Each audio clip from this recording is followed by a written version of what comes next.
شروع کرتی ہوں اللہ کے نام سے جو بڑا مہربان نہایت رحم کرنے والا ہے۔ حضرت آدم علیہ السلام اور اماں حوا کی تخلیق کے بعد اللہ پاک نے انہیں جنت میں داخل کر دیا اور حکم دیا کہ جنت کی ہر نعمت سے فائدہ اٹھاؤ سوائے شجرہ ممنوعہ کے۔ چونکہ شیطان سجدہ نہ کرنے کی وجہ سے مردود ہو گیا تو اللہ پاک نے اس کے جنت میں داخل ہونے پر بھی پابندی لگا دی۔ سانپ اور مور جنت سے آئے ہوئے جانور ہیں۔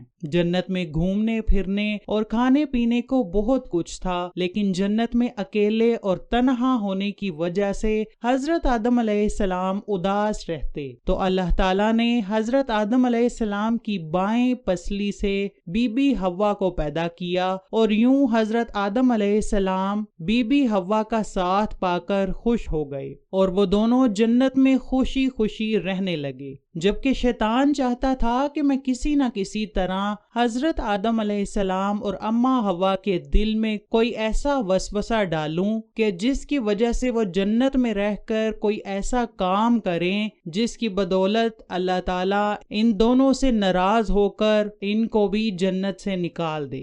شیطان کو اس بات کے بارے میں علم ہوا کہ اللہ تعالیٰ نے حضرت آدم علیہ السلام کو ہر قسم کا پھل اور اناج کھانے کی اجازت دے رکھی ہے، لیکن خدا نے ان کو گندم کھانے سے سختی سے منع فرمایا ہے۔ شیطان 300 سال تک جنت کے دروازے پر بیٹھا رہا کہ کوئی بھی جنت سے باہر آئے تو شیطان اس سے بات کر کے جنت میں داخل ہو جائے۔ ایک دن مور جنت کے دروازے سے باہر آیا۔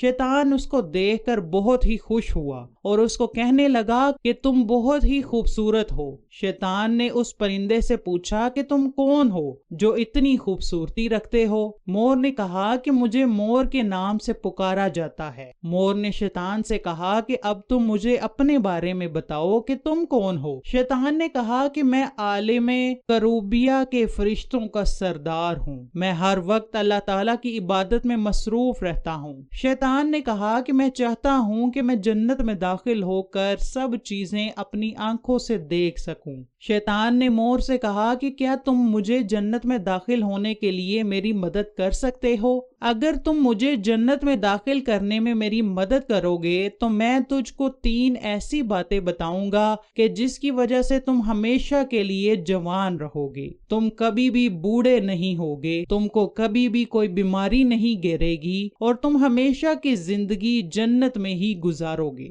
مور شیطان کی باتوں میں آ گیا۔ مور نے کہا کہ میں تو اتنی طاقت نہیں رکھتا کہ تجھ کو جنت میں لے جاؤں۔ میں ایسا کرتا ہوں کہ اپنے دوست سانپ کو کہتا ہوں کہ وہ تجھ کو جنت میں لے جائے۔ یہ بات کر کے مور جنت میں سانپ کے پاس گیا۔ مور نے سانپ کو سارا قصہ بتا دیا۔ سانپ بھی شیطان کی باتوں میں آ گیا۔ سانپ جنت کے دروازے کے باہر آیا اور شیطان کو اپنے منہ میں چھپا کر جنت میں لے گیا۔ اس طرح سے شیطان جنت میں داخل ہو گیا۔ فرشتے شیطان کو جنت سے باہر نکالنے لگے، لیکن خدا کی طرف سے حکم تھا کہ شیطان کو ابھی جنت میں ہی رہنے دیا جائے۔ شاید حضرت آدم علیہ السلام کا امتحان لینا تھا۔ شیطان حضرت آدم علیہ السلام اور اماں حوا کے پاس جا کر ان سے پیار و محبت کی باتیں کرنے لگا۔ حضرت آدم علیہ السلام اور اماں حوا کو شیطان کے روپ کے بارے میں علم نہ ہو سکا کہ یہ شیطان ہوگا۔ شیطان نے دونوں کو کہا کہ میں چاہتا ہوں کہ تم دونوں ہی ہمیشہ جنت میں اسی طرح ہنسی خوشی زندگی گزارتے رہو۔